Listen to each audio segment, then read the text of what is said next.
Today is International Holocaust Remembrance Day, a day nations around this world mourn one of the darkest chapters in human history when 6 million Jews were murdered by the Nazis during the 1930s and 1940s. Today's anniversary comes during an alarming rise of anti-Semitism sparked by the Israel-Hamas war.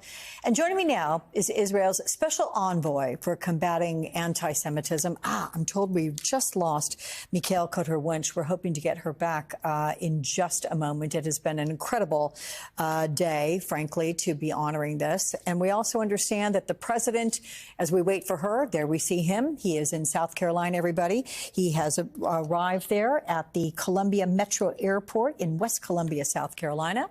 You can see him talking with what looks like either supporters or those people that may have gathered. But of course, given Secret Service, those have to be official reporters to have gotten so close to him or gatherers. And you see Jim Clyburn there. So that is it for the president. We're going to keep abreast on where he heads next. And I'm very glad to say we have Michal Cotter-Wunsch back. So, Michal, thank you for joining us.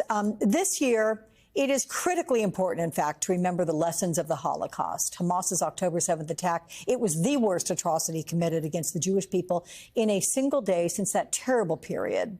In the wake of Hamas's vicious massacre, what do you hope people will reflect on today? So actually, thank you, and thank you for the opportunity. We mark 79 years to International Holocaust Remembrance Day.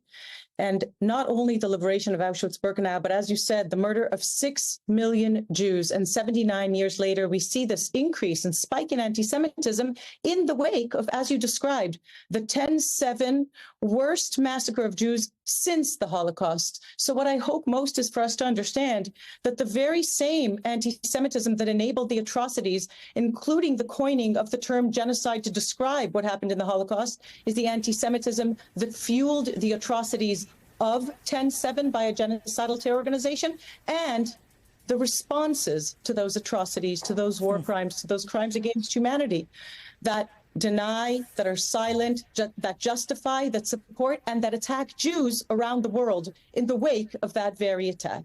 Yeah. On Friday, as you know, the UN, the highest court there, ordered Israel to do all it can to prevent death and destruction in Gaza, but it stopped short of ordering a ceasefire and of calling the war an act of genocide. But there are some right-wing Israeli politicians who've denounced that ruling, and they say the court is not seeking justice, but the persecution of the Jewish people.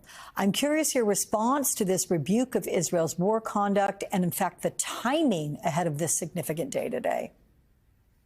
I will say that the very allegations at the International Court of Justice that Israel, in response to the worst attacks since the Holocaust on its civilians, in which thousands were burned to death, were raped, were murdered, and were abducted by a genocidal terror organization who openly states its commitment to commit genocide of Jews, I would state that that is a preposterous allegation at the ICJ, weaponized against the state of Israel, even as it defends itself. The implication is that when the Jewish nation state, the Jew among the nations, defends itself, that is genocide. Genocide is a term that was coined especially by Raphael Lemkin in order to describe the atrocities of the Holocaust.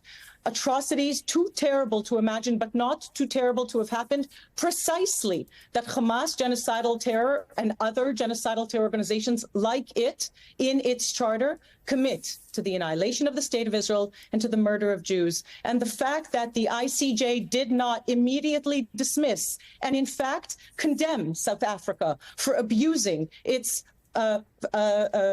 ability to utilize the Convention for the Prevention and the Punishment of the Crime of Genocide, weaponizing it in the same way that international law and its mechanisms and its institutions, now the ICJ, have been weaponized to demonize, to delegitimize, and to apply double standards to the state of Israel is, in fact, what we should be condemning. It is very, very sad. And the ICJ, in many ways, has to make the decision, is it going to be a court of justice, like in the Eichmann trial, or will it be a court of injustice, just like in the Dreyfus affair? Michal Cotter-Wunsch, I want to thank you for our time. I'm sorry it's abbreviated. We did lose the connection at first, but I'm very glad for you to speak with us on this important International Holocaust Remembrance Day.